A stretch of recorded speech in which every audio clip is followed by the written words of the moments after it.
لا تكثر من الشكوى فيأتيك الهم، لكن أكثر من الحمد لله تأتيك السعادة. فاللهم لك الحمد حتى ترضى، ولك الحمد بعد الرضا، ولك الحمد إن رضيت. صباحكم فل، صباحكم سعادة، صباحكم راحة. السلام عليكم، مرحبا بي عندكم ومرحبا بكم عندي. جسبر كم تكونوا بخير، انا راني في نعمه والحمد لله. اليوم كالعاده والعوايد بديت لكم بفطوري الصباحي. وقبل ما نبداو في الفيديو تاع اليوم نصليو على خير خلق الله، اللهم صل وسلم على سيدنا محمد وعلى اله وصحبه اجمعين. كما قلت لكم البنات لا فيديو اللي فات انه كل مره راح نجيب لكم موضوع او خاطره او مرة على مرة نجيبوا أذكار اللي نكسبوا بهم الحسنات. من المرة هذه راح نجيبوا مع بعضنا وراح نتعلموا مع بعضنا مواعظ وعبر وبزاف حوايج، ونذكروا بعضنا أنه كاين أمور لازم ما نغفلوش عليه. الموضوع اللي اقترحته لكم اليوم هو الشكوى، والشكوى لغير الله مذلة، والإسلام أعز الإنسان. تخيلوا معايا أنه كي نتبسموا عندنا حسنة، نمرضوا عندنا أجر، نصبر إن بعد العسر يسر. هذا كامل من نعم الله الكثيرة علينا وإحنا ديما غافلين عليها. تخيلوا أنه كل ما ذكرناه وكل ما لم يذكر حتى ما ذكرناهش، لأنه نعم الله كثيرة كثيرة كثيرة ما نقدرش لا تعد ولا تحصى. ما نقدرش أنا راح نذكرها لكم كامل في الفيديو هذا. اللي ذكرناه كامل ما يبقى منه إلا ما شكرت ربي عليه. اللي شكرت ربي عليه راح يبقى لكم. وربي سبحانه قال وإن شكرتم لأزيدنكم، يعني كل ما شكرتوني راح نزيدكم. لا تكثر من الشكوى فيأتيك الهم. ببساطة جدا نعطي أمثال حية جدا، أمثال قريبة عن حياتنا وعن الواقع تاعنا. أنه كي توقفي في الكوزينة بزاف، كي انت راكي واقفه في الكوزينه وبعد تقولي وقفت في الكوزينه بزاف اليوم ما خرجتش خلاص منها، واش كنتي ديري في الكوزينه؟ كنتي راقده فيها، كنتي تلعبي، كنتي تفرجي، واش كنتي ديري؟ باينه كنتي طيبي. وطيب منين راكي طيبي؟ من خير اللي عطاه لك ربي سبحانه. اذا الحمد لله. ما نبقاش متذمره، ما نبقاش ديما ضاجره، ما نبقاش ديما انا مكشره في وجه عائلتي اني وقفت بزاف في الكوزينه. نو لو كونترير، اوليو اللي نبقى انا ديما ما عجبنيش الحال، بالعكس نقول الحمد لله ويجيني اجر ونعمه وحسنه وكلش، باسكو علاه الخير اللي عطاه لي ربي سبحانه راني نطيب فيه الاطفال والعائلتي والزوجي، والحمد لله على النعمه. هذيك اللي ما عندهاش ولا حبة بطاطا في الثلاجة نتاعها ولا حبة تاع زرودية، هذيك تلقيها مرتاحة جسديا ونفسيا، تلقيها مريضة بزاف خلاص، وحتى جسديا تلقيها هزيلة الجسد. علاه؟ بس ما عندهاش واش تاكل مسكينة. يعني اي حاجة عطاها لنا ربي سيدي لازم نقولوا عليها الحمد لله. نجيبوا مثال واحد اخر، سواء مرا ولا راجل اللي راهم يخدموا على برا، يربحوا غير شكايات، راني غلب، راني خدمت، راني تعبت، راني على برا. تخدم باطل، تخدمي باطل مادام؟ لا اكيد تجيبي حتى في مصروفك، اكيد تجيبي في الخير، اكيد تجيبي في النعمه اللي عطاها لك ربي. يعني نقولي الحمد لله. مثال واحد اخر، اني راني غلبت اخر اليوم من ولادي، تعبوني ولادي اليوم، راني في حاله راني هكا وهكا وهكا وهكا، قولي الحمد لله. كاينين عباد ما عندهمش الذريه ابدا ويتمناوها، تلقيهم راهم من طبيب لطبيب يتوصلوا يديروا اي حاجه باش يرزقهم ربي بالذريه الصالحه. يعني كما قلت لكم، نوقفوا الحمد لله، نمشيو الحمد لله، نرقدوا الحمد لله، نوضوا الحمد لله، ناكلوا الحمد لله، نشربوا الحمد لله، نمرضوا الحمد لله، نبكي والحمد لله. لانه البكاء احيانا نعمه من عند ربي. كاينين عباد مصابين بهستيريا الضحك، حتى ويكونوا في قمه الحزن، ما يقدروش يبكيوا مساكن، باسكو هكا الخلايا اللي عندهم ما يقدروش يبكيوا، يضحكوا فقط. يعني كل شيء الحمد لله وسبحان الله. التوازن اكبر نعمه من عند ربي سبحانه. ومن هذا المنبر نقول له ربي يرزق كل محروم من ذرية الصالحة، وربي يرزق كل فقير وكل محتاج. يا ربي لا تحرم واحد من نعمتك، في نعمك كثيرة جدا. دوكا نجيو مباشرة للمطبخ، يعني الحمد لله ان داخلين المطبخ.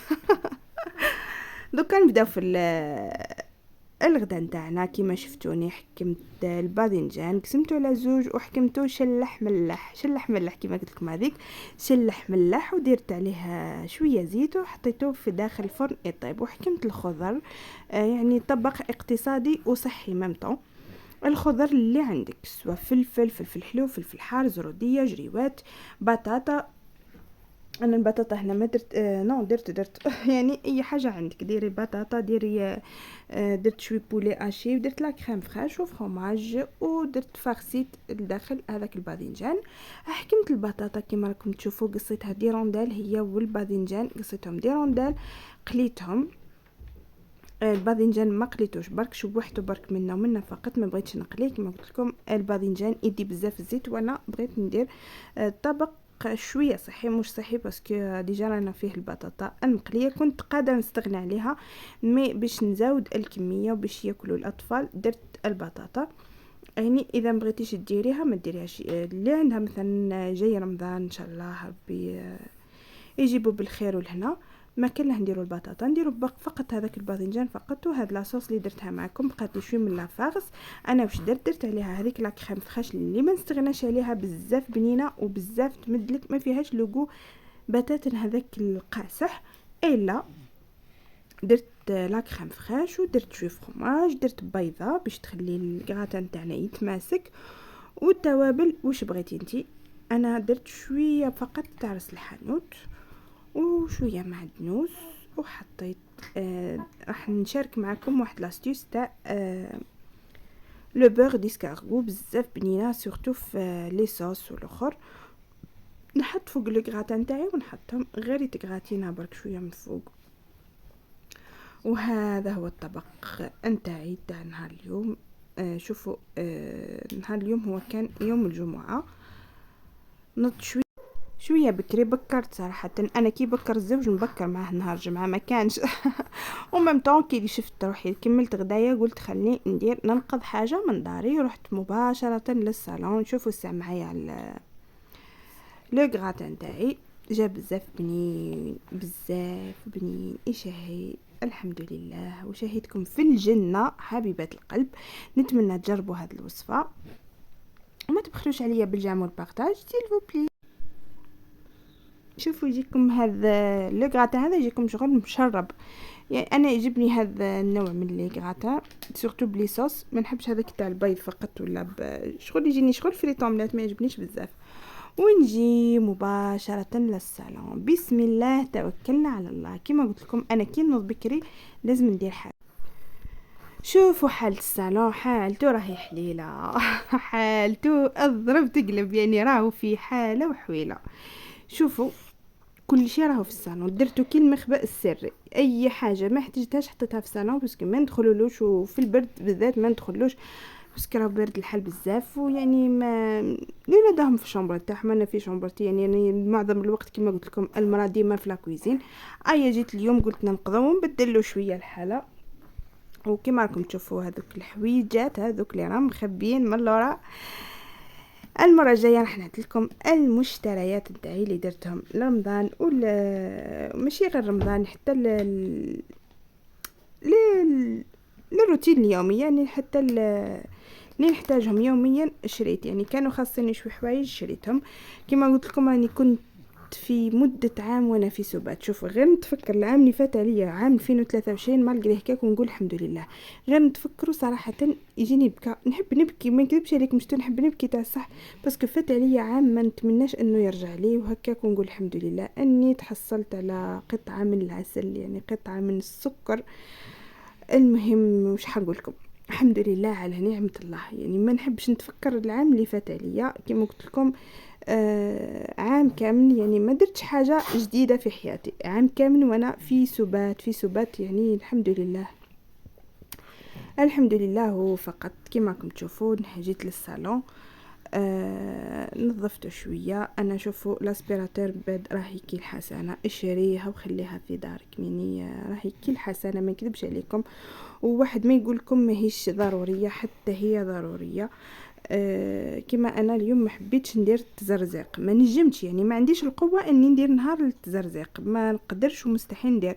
ومام داري ماشي هذيك المسخه اللي تحب دير لازم لها لومو وجافيل وتحكي. نو، داري راهي نظيفه، يعني نظيفه برك شويه شويه غبار شويه فوضى، راكم تعرفوا. راكم تعرفوا سورتو اللي كيما انا مازالوا بزاف قدامي راهم يبنيو. راه لازم يكون الغبار، لازم يعني كلش راه نظيف الحمد لله، مي الغبار لازم يكون حتى واذا راكي كل نهار تنظف فيها لازم يكون الغبار. وكما انا قلت لكم عندي مده ما نظفتهاش يعني برسك. المهم ما نقول لكمش. درت لاسبيراتور ودرت برك بالنشاف، درت شويه نشاف، درت شويه لابسول، شويه جافيل، شويه ازيس. حكمت فوتت على كامل الصالون من لي كوا من كلش. ومن بعد عاودت يعني ندير بالنشافه. المهم ما درتش هذاك التزرزيق، يعني النظافه ماشي غير في التزرزيق، نو ماشي غير في التزرزيق. واللي ما عندهاش لاسبيراتور تقدري ديري غير بالمصلحه ولا البالي كيما نقولوا. المهم تنظفي من غير تزرزيق، سورتو وحده كي تكون عجزانه ومريضه وما عندهاش القوه وما عندهاش حتى وين تخرج هذاك الماء، يعني ما عندكش تعاوني. وسورتو اللي مع التربيه الولاد راهم بزاف يحكموا الوقت صراحه، يعني اللي عندها الولاد الوقت كامل يروحوا مع اولادك. ربي يرزق كل محروم من ذريه صالحه يا رب العالمين. نجي للاكثر مقطع نحبه، يعني اكثر حاجه نحبها هي اني نديكوري الصالون تاعي. يعني نحب نديكوري، ما بنتي شوفوا بنتي راهي ديكوريزي وانا نروح نديكوريزي. ما بنتي تموت على الديكور، تحب تحتاج الديكوري. ونجي هنايا نفرش الزربيه تاعي. شوفوا انني ندير فيها هذو الزرابه الخفاف، يعني راهم يعني نعمه حتى هذو، يعني صراحه يعني كرهت نعمل هذوك. عندي هذوك الزربيات هذوك الخشان تاع 1800 وتاع 2 ملايين، ما نقدر لهمش يعني، ما نقدرش وصاي ما حتى واذا ديري لاسبيراتور سي بون ما نقدر لهمش، ما نكذبش عليكم. اي نشريو هذو الخفاف برك، وما راهم بسعر رمزي جدا يعني 300 400. وانت شريتي الزربيه اللي بغيتيها، يعني راهم اشكال وانواع وممتون باهيين. هما صح ما همش كيما هذوك تاع التروادي، انا عندي تاع التروادي بعد هما احسن، التروادي خير منهم. ما حتى هذو ملاح سافا، يعني تقدري ديرهم لي شامبر تاع الولاد، لا شامبر تاعك تهزي وتنفضي، يعني ما كيش حد تعبي روحك. حتى اللي ما عندهاش لاسبيراتور تهزها تنفضها ولا تغسلها صاي تولي تولول. جيت هنا بشرد الحوايج غير راني نزفو بلا ما وبلا تزرزيق. رديت الصالون تاعي يشعل. كيما قلت لكم اللي ما عندهاش لاسبيراتور دير بالمصلحه تاعها، يعني الغبار كامل يروح من الغبار. ديري برك بالنشاف يكون بلومو الاخر، وانتي حكي مليح وعاودي حتى تنشف لك الدار. وما نساوش نحلو تيقلي التهويه ومامتو باش تشيح الدار نتاعك. اخيرا كملت، وهذا هو المنظر اللي نموت عليه كي نشوف الصالون تاعي يولول. صراحه نشتو كي كان في هذيك الفوضى كنت ما نطلش عليه، ما قدرش نطلع عليه. وسورتو شوفوا شريت شويه مشتريات نروح نحطهم فيه ونقفل، نحطهم وما ندخلوش، ما يعجبنيش. نفسيا كي تشوفي دارك في كل حاجه منظمه تقولي الحمد لله. هذا هو المنظر اللي يعجبني، سورتو كي نشعل هذيك لافيوز ونهار الجمعه ما تفوتش بلا بخور. صراحة حطيت شوية بخور وشعلت لافيوز تاعي. واللهم صل وسلم على سيدنا محمد وعلى آله وصحبه أجمعين. الحمد لله كملنا الصالون تاعنا، يعني محلى نقل وكان يبقى. نجي مباشرة هنايا كانت ال11 نورمالمون، وهي ال11 يعني ما بقاش باش نحط العشاء الغدا عفوا. يعني جبت لكم روتين صباحي فقط. درت معكم واحد الكيك يعني بزوج بيضات فقط. درت زوج بيضات مغرفه صغيره تاع نسكافيه يعني قهوه سريعه الذوبان. درت نص كاس تاع سكر كريستاليزي، 4 كاس زيت. نحرك المكونات كامل. وشوفوا كي ديري السكر على البيض خلطي مليح باش يذوب لك هذاك السكر احسن، يعني ما ديريش كلش مع بعض. انا ذوبت هذاك السكر وجبت 4 كاس زيت ودرت كاس حليب بالقهوه. يعني كانت عندي شويه قهوه طالعه درتها على الحليب، واحد يعني نص فنجان تاع قهوه مع الحليب. انا حبيت الكيك تاع المره هذه يجيني ذوق القهوة فقط، يعني عشاق القهوة راح يهبلوا على هذا الكيك وما همش راح يستغنوا عليه وما كمش راح تخليوه. كيما قلت لكم زوج بيضات مغرفة صغيرة تاع نسكافيه ونص كاس سكر 4 كاس زيت كاس حليب بالقهوة، يعني ديري فيه فنجان قهوة في كاس حليب، والفارينة حسب الحاجة، وواحدة خميرة الحلويات. نخلط جميع المكونات ونحطهم في هذا المول اللي اخترت نديرو في المول تاع التوست. انت اي مول بغيتيه ديريه معليش مش مشكل، يعني 2 بيضات في اي مول راح يصلح لكم. انا برك نفضل بزاف هذا الكيك المول. علاه نفضل المولا كيك هذا؟ راح يدير لي يعني كميه صغيره قيسي وقيس العائله تاعي، ولو كيك ما نحبوش يصبح بزاف، يعني لا كثر يصبح لي نهار، يعني كي دير لي تاع دو جور هذاك ما نقدرش ناكلو صراحه، سورتو كي يكون بلا شونتي ولا بالشوكولا، يعني نهار فقط. هذا هو الكيك ماشي كي لي غاتو سك. هنا واش درت معاكم 2 مغارف حليب، ودرت عليهم شونتي، واحد 3 مغارف شونتي ومغرف صغيره تاع نسكافيه، درتهم شغل كلاصاج. نو اني ما طلعتوش هذيك الشونتي، ما طلعتهاش بالاخر بالباتر، برك بالمغرف حركتها وجلاسيت. هذاك الكيك نتاعي جاء بزاف بنين، شهيتكم في الجنه. وهذا هو الكيك تاعي، جاء اسفنجي وذوق القهوه منه تعبق، يعني عشاق القهوه ما كمش راح تزيدوا تتخلاو على هذا الوصفه، يعني مع فنجان تاع قهوه، تخيلي قهوه بالقهوه. واحد البنة خرافية، شهيتكم في الجنة. نتمنى تجربوا الوصفات نتاعي، وصفات اقتصادية. شوفوا انا بعد ما كلاسيتو بهذاك الشونتي، رابيت عليه شوية شوكولا امباسادور ورشة نتاع نواد كوكو، راح يزيد فيه واحد البنة ما نحكي لكمش، يعني شهيتكم في الجنة. عشاق القهوة كما قلت لكم، بالكو تراطيو هاد الوصفة. ما بقى غير نقول لكم السلام عليكم ورحمة الله تعالى وبركاته. ما تبخلوناش بالجام والبارتاج سيلفو بلاي، والى اللقاء في موعد اخر مع فيديو اخر ونصائح اخرى. باي.